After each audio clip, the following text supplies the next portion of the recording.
O artigo 180 do Código Penal, ele prevê o crime de receptação, da seguinte forma: é a conduta de adquirir, receber, transportar, conduzir ou ocultar, em proveito próprio ou alheio, coisa que sabe ser produto de crime ou influir para que terceiro de boa-fé a adquira, receba ou oculte. O que é o crime de receptação?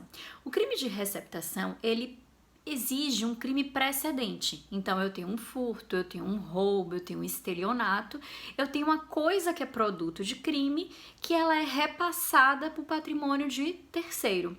Então, quando eu falo em receptação, eu falo sempre de um autor que não é o autor do crime precedente, que ele adquire, recebe, transporta, conduz ou oculta, né, essa coisa que é produto desse crime antecedente, ou ele influi para que terceiro de boa-fé adquira, receba ou oculte essa coisa. Então, por exemplo, bora supor que um computador tenha sido objeto de furto, essa pessoa que furtou o computador vendeu o computador.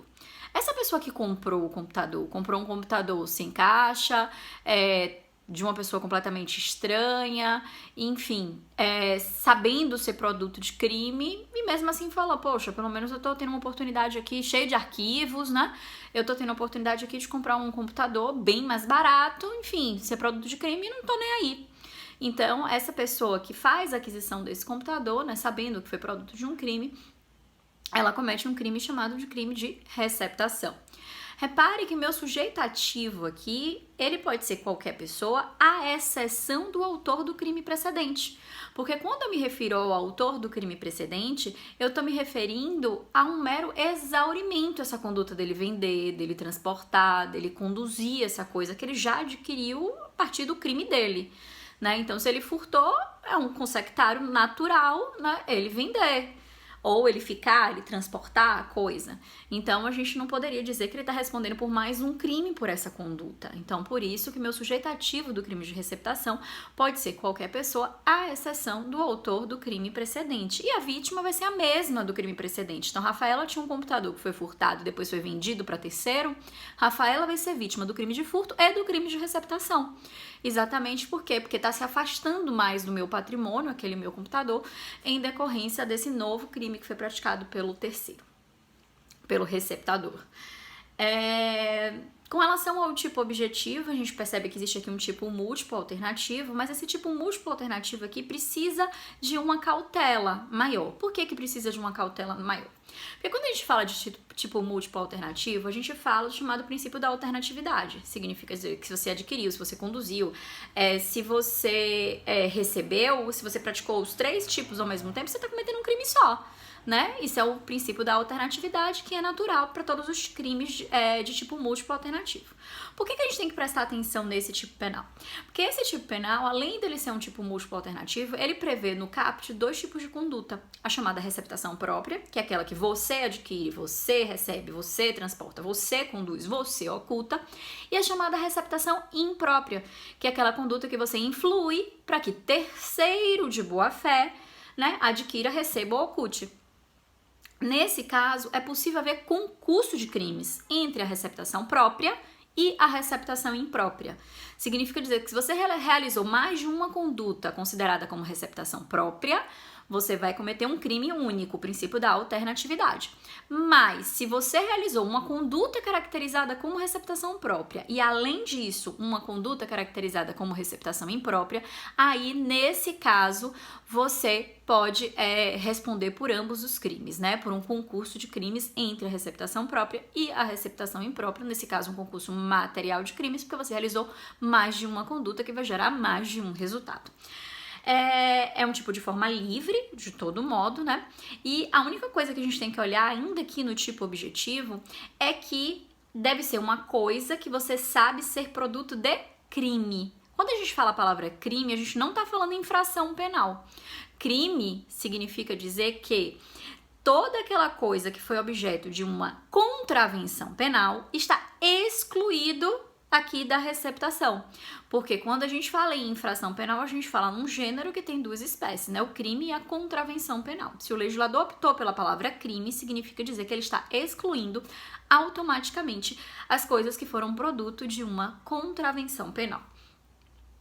Eu tenho aqui a forma qualificada da receptação, que está nos parágrafos 1º e 2º, que é quando você adquire, recebe, transporta, conduz, oculta, tem depósito, desmonta, monta, remonta, ou seja, de qualquer forma utiliza, no exercício de uma atividade comercial ou industrial, uma coisa que deve saber ser produto de crime. Então, nesse caso aqui, né, se eu tenho qualquer utilização da coisa que você deve saber ser produto de crime no âmbito de uma atividade industrial ou comercial, entendida como atividade comercial, qualquer tipo de comércio, inclusive clandestino, inclusive aquele praticado na própria residência, eu tenho aqui uma forma qualificada da receptação.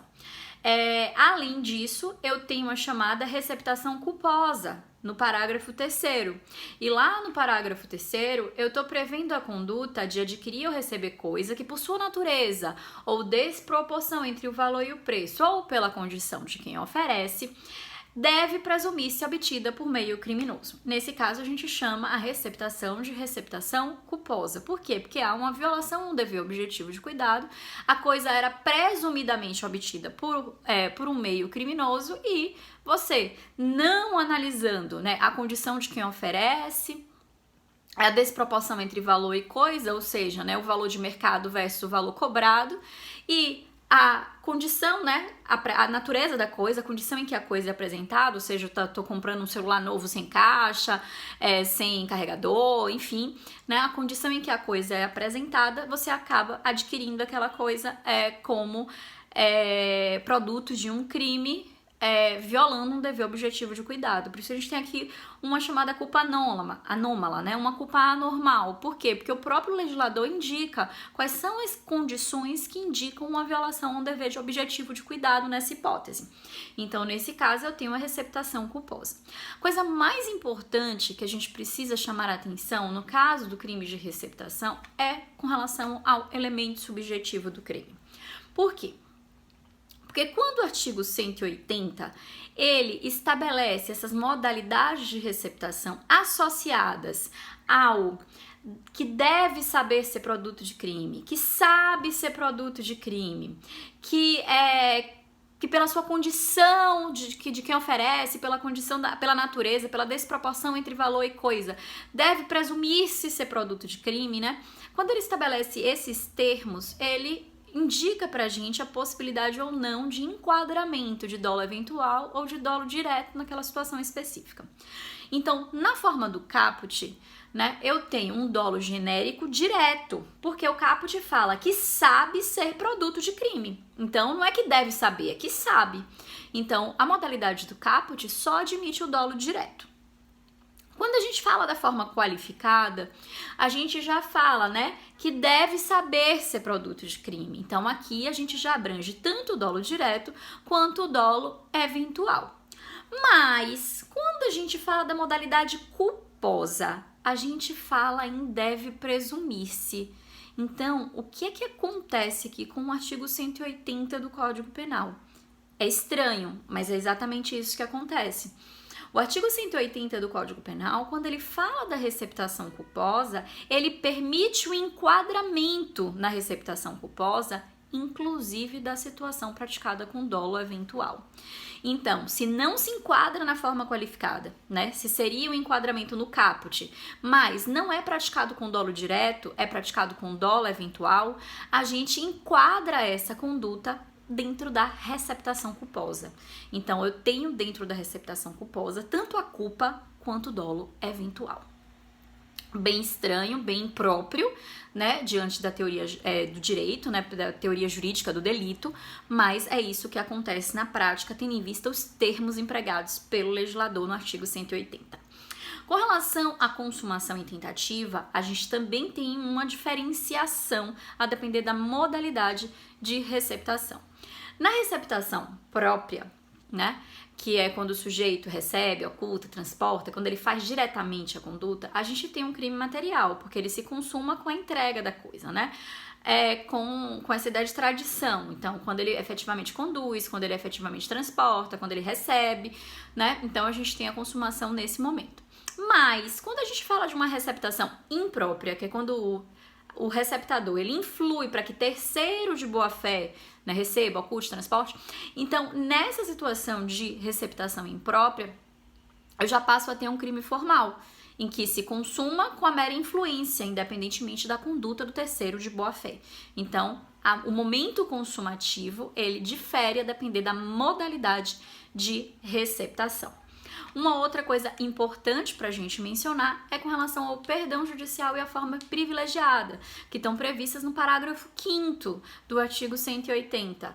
Lá, com relação à receptação culposa, a gente tem a possibilidade de perdão judicial quando o réu é primário, né, e levando em consideração as circunstâncias que o crime foram praticadas, que o crime foi praticado.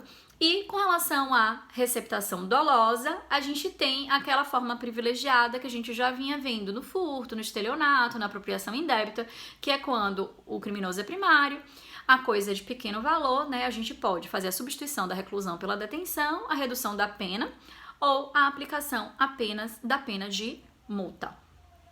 A gente também tem uma causa de aumento prevista para o crime de receptação, que está lá no parágrafo 6º, que é quando o crime é cometido contra a administração pública direta ou indireta.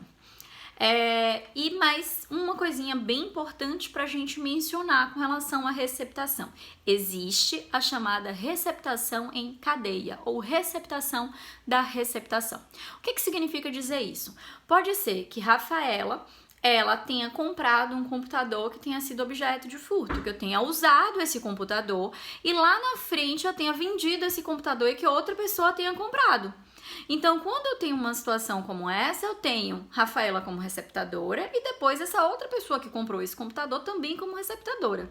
Mas eu só vou ter uma receptação em cadeia, uma receptação da receptação, no momento em que os elementos subjetivos persistirem. Porque pode ser que esse computador vendido, passado adiante várias vezes, o sujeito que está recebendo lá na frente não haja mais nem com dolo nem com culpa, né? Se não existe o elemento subjetivo, aí deixa de existir a receptação. Mas se persiste o elemento subjetivo, seja ele doloso, né, o saber que é produto de crime, ou culposo, né, o dever saber ou o dever presumir-se que é produto de crime, aí sim a gente pode ter uma receptação da receptação ou uma receptação em cadeia.